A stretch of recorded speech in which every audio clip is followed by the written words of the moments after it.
días. En primer lugar, gusto de saludarla. Es Eduardo Mendoza Paladines, doctora. Qué gusto de verla. Ayer lo tuvimos a Ramiro García Falconi y estos días en otros programas hemos estado hablando. Y creo que se ha procedido bien en el Consejo de la Judicatura cuando el concurso, que tenía una duda, algunas dudas, en la parte que se logra con una de estas dudas sacar aquello, quitar, alejar lo que hacía que dudáramos para que esto se vuelva a hacer y entonces le vuelve a dar legitimidad al concurso. Este tipo de concursos y de temas públicos deben ser totalmente transparentes, al extremo que lo que abunde no dañe, o sea, debe ser extremadamente transparente, y por eso celebro y quiero que nos explique, si usted es tan gentil, qué es lo que pasó, por qué pasó y a dónde vamos. Buenos días, bienvenida a Radio I99 y al programa Diálogo y a I99 TV. Gusto de saludarla, doctora Solanda. Gracias, muy buenos días a ustedes, a quienes hacen I99 y también este programa Diálogo, así como a quienes escuchan cada mañana esta programación. Sí, el Consejo de la Judicatura en esta administración tiene plena conciencia de que un concurso tiene que gozar de credibilidad, pero esto no es solamente un tema de definición del Consejo, sino que es una definición legal. El Código Orgánico de la Función Judicial establece que uno de los principios que rigen a las actividades de la función judicial, del Consejo en particular, y dentro de ello la selección de jueces y juezas, es la credibilidad.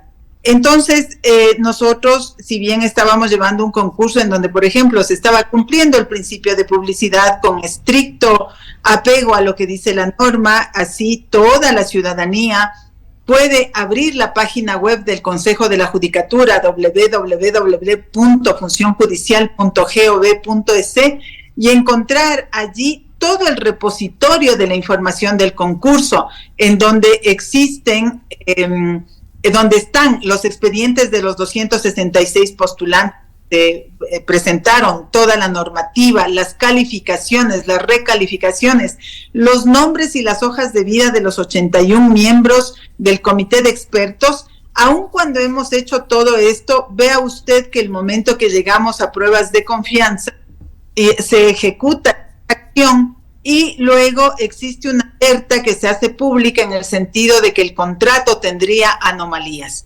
Nosotros, sobre la base de ese principio de credibilidad que tiene que siempre sostener a este concurso, porque de allí van a salir jueces de la más alta Corte Nacional de Justicia Ordinaria, entonces adoptamos y asumimos esa información para hacer una investigación interna a profundidad.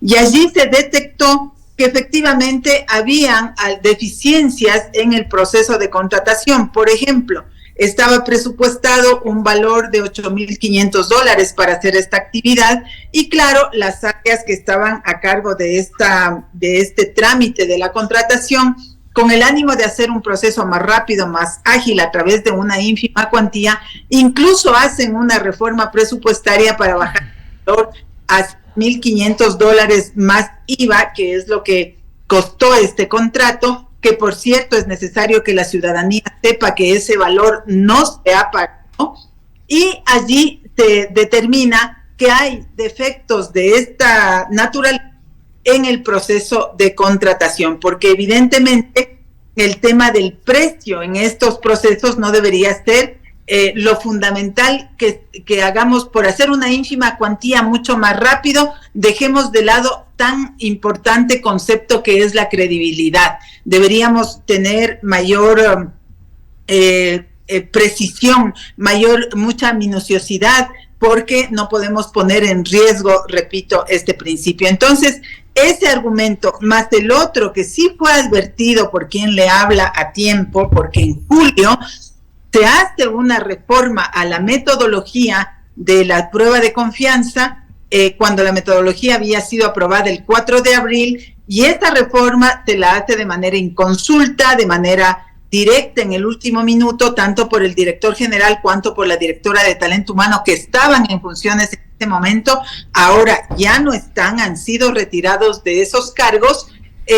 Pues claro, eso también genera una duda y falta de certezas, y esas son las razones que dieron lugar a que dejemos sin efecto la fase de la prueba de confianza y vamos a tener que volver a hacer. Y con el ánimo de garantizar este principio de credibilidad, ahora lo que tenemos que debatir también es qué tipo de prueba de confianza queremos, porque antes se hizo una prueba mediante un test de compatibilidad de competencias laborales, que no necesariamente tienen que ver con la confianza. Ahora que hemos retrotraído el proceso, creo que cabe ese debate. ¿Qué tipo de prueba de confianza es la que necesitamos para el perfil de jueces que tienen que llegar a Corte Nacional de Justicia?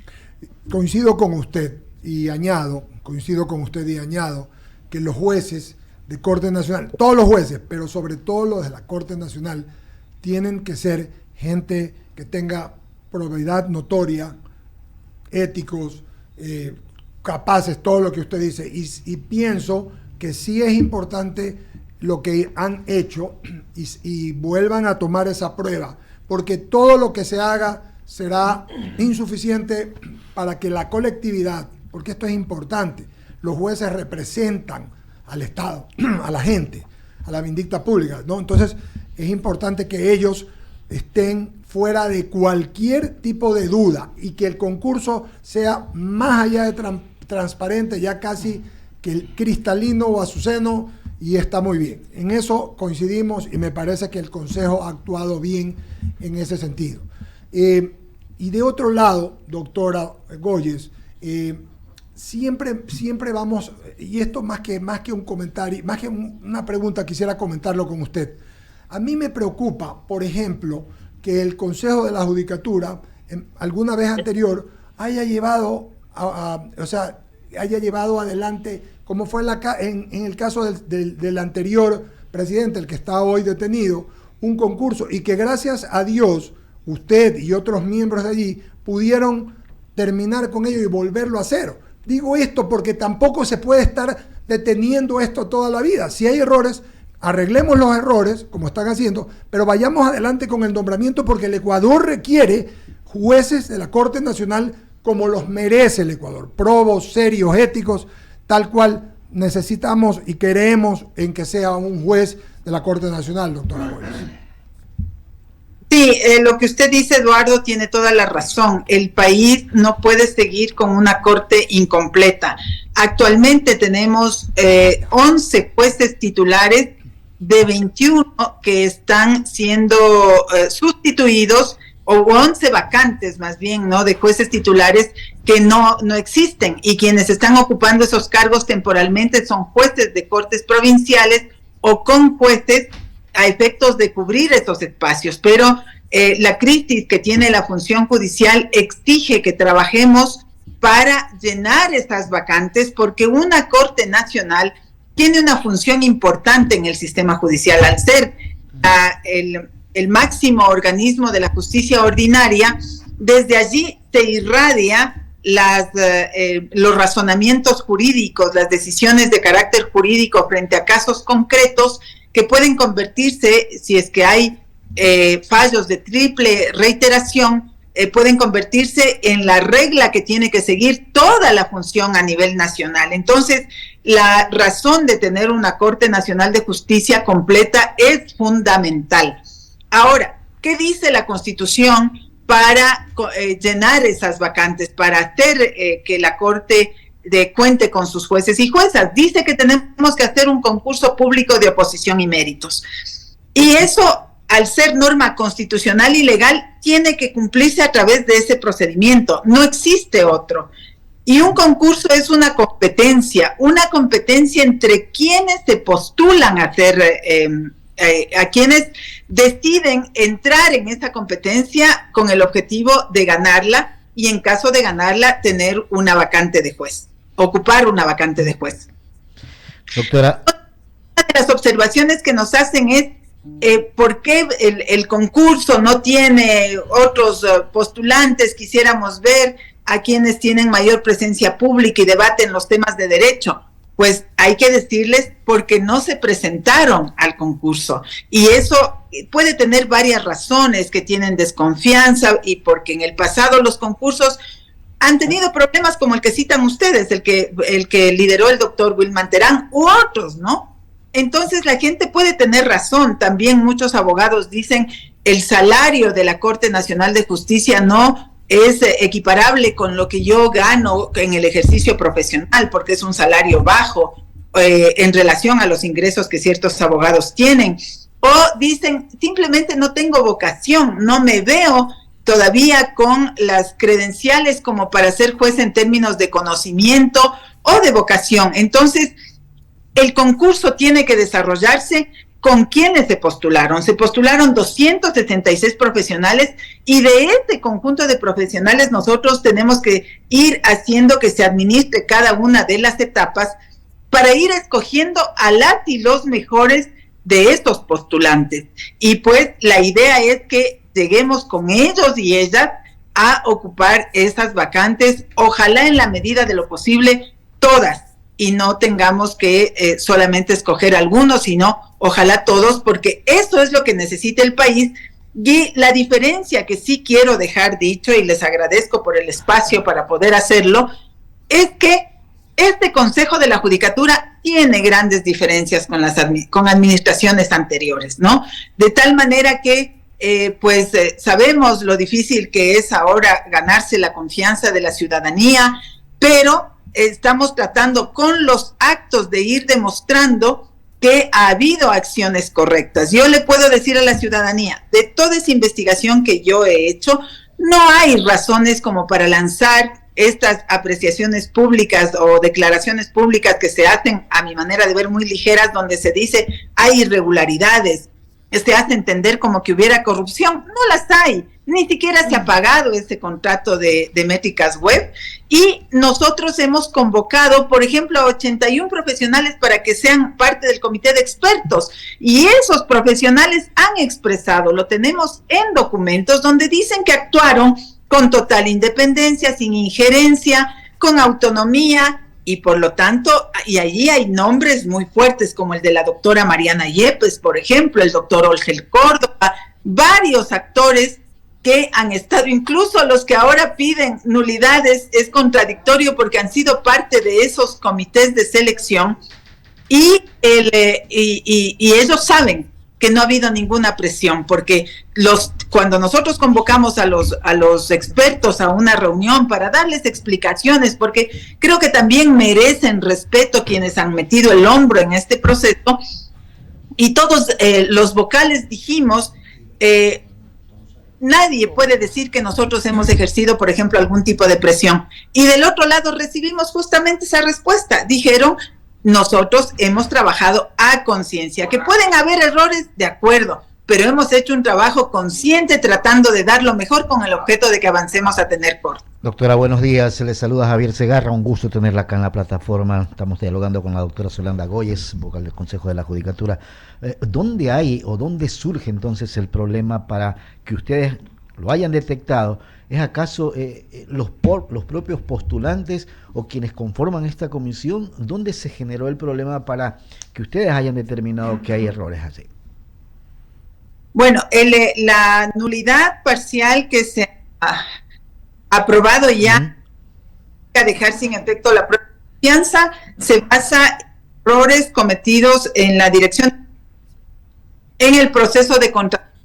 Yo les decía inicialmente, se hizo una reducción presupuestaria con el ánimo de conducir hacia la posibilidad de hacer un contrato de ínfima cuantía, que es una contratación de menos exigencias, ¿no? Y eso lo que denota es que se buscaba cómo hacer con mucha mayor ligereza, que en un proceso más riguroso, con más exigencias, y eso le reduce competitividad a quienes tenían la posibilidad de participar como empresas que otorguen esta prueba denominada de competencias laborales.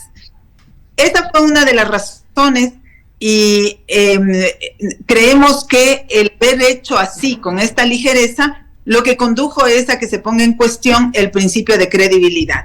El principio de credibilidad es básico, que se respete y que se considere en un concurso, y pues eso hizo que nos conduzca, que sea una de las razones para que nos conduzca a dejarlo sin efecto. La otra razón, le había dicho, es el cambio de metodología. Había una metodología para realizar la prueba de confianza que el 3 de julio, poquitos días antes de que se realice la prueba y antes de que se convoque a la contratación, se hizo este cambio, y eso sí pudo haber variado, ha tenido un efecto totalmente diferente respecto del número de personas que superaban o no superaban la prueba. También hay un problema en el contrato.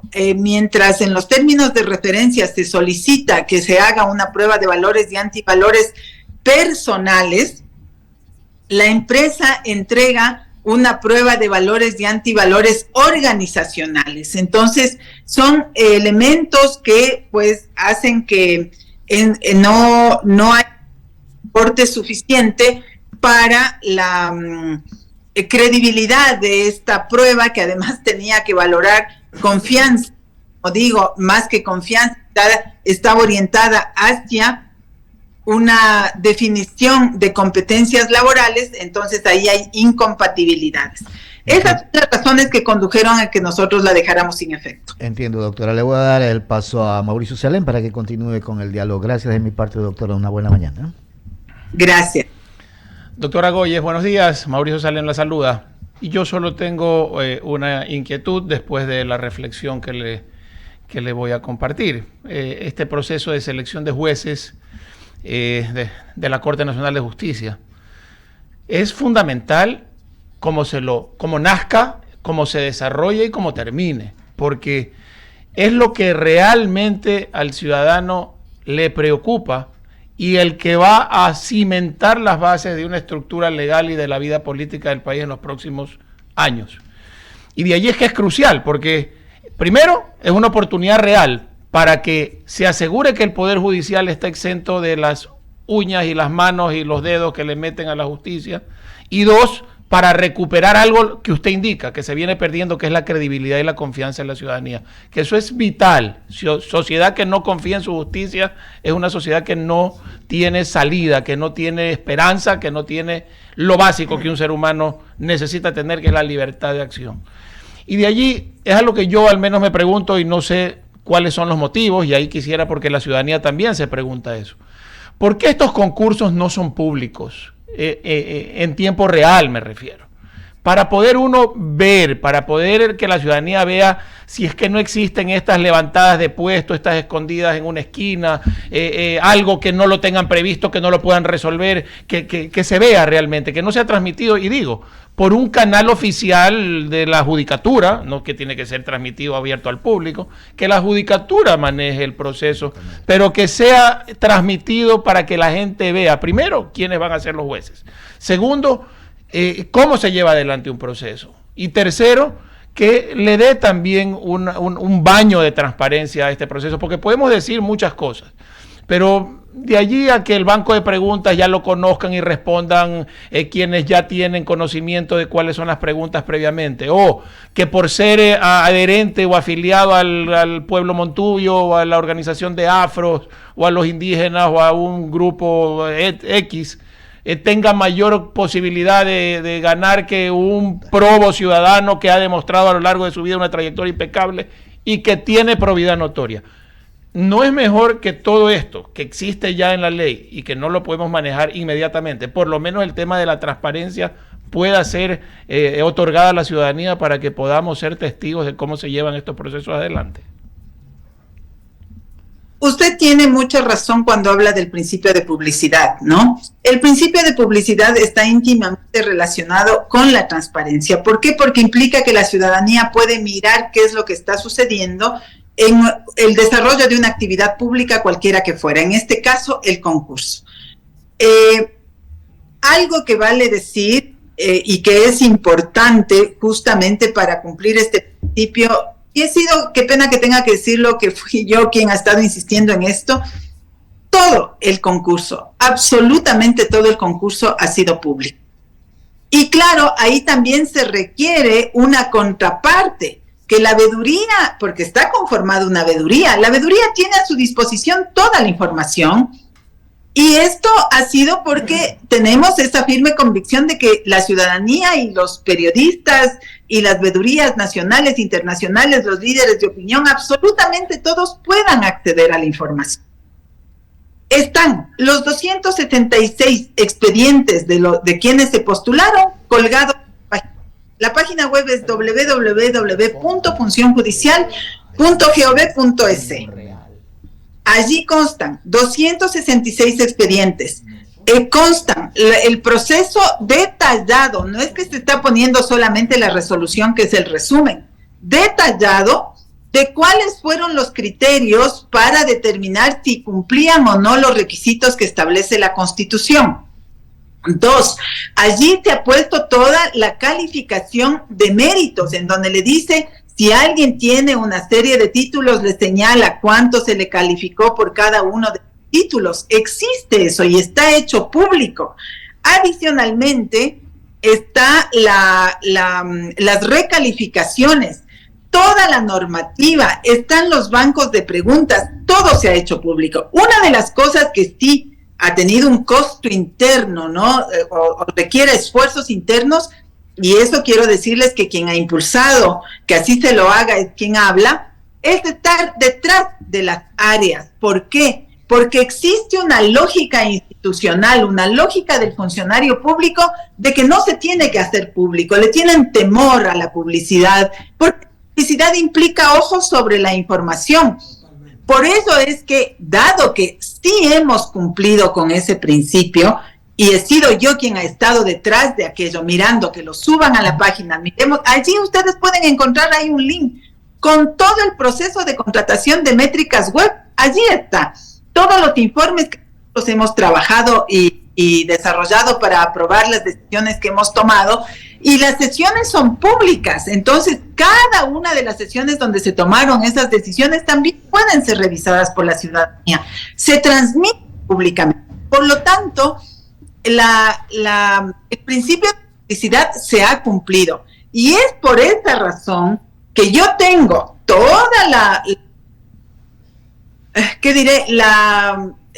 el derecho, no sé si puedo decirlo categóricamente, que algunos de los pronunciamientos públicos que se hacen sobre el concurso están claramente definidos, que se lo hace sin sustento, porque ninguno de esos pronunciamientos han tomado información como para decir, miren, de la información que ustedes mismos producen, aquí encontramos tal o cual anomalía.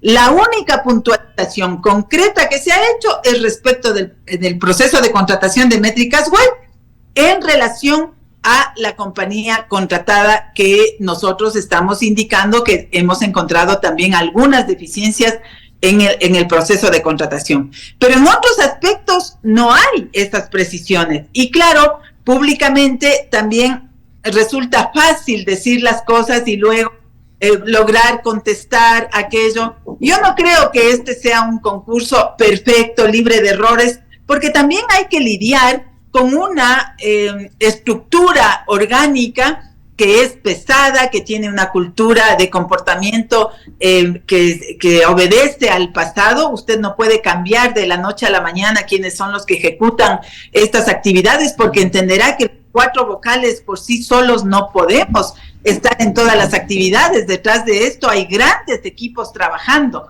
Por lo tanto, es importante poder hacerle saber a la ciudadanía, para volver al inicio de su pregunta, que sí es pública esta información y que está a su disposición, y al menos quien le habla está dispuesta, porque yo soy persona de asumir las responsabilidades que me corresponden. Por lo tanto, estoy abierta. Quieren conversar sobre hechos concretos, estoy dispuesta a hacerlo. Incluso yo estoy invitando a quienes han hecho observaciones al proceso del concurso, invitando a mi oficina para decirles, a ver, hablemos con los documentos, ¿qué es lo que tú estás aseverando o qué es lo que encontraste para aseverar públicamente que hay irregularidades? Chequemos, veamos, porque al menos nosotros sí hemos hecho los esfuerzos, a diferencia de otras administraciones, de aplicar lo mejor posible la normativa, entre ello el principio de publicidad.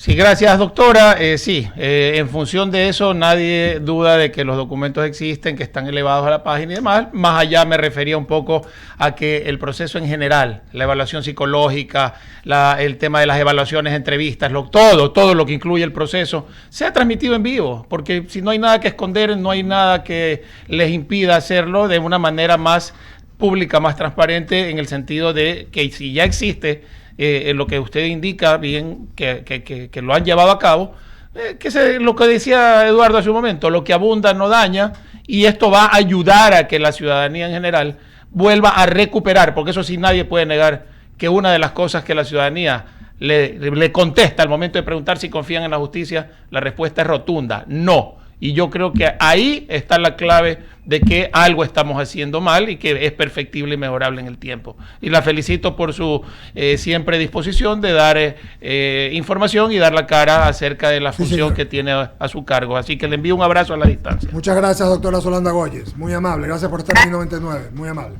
Muchas gracias. Muy bien. Oiga, dos temas.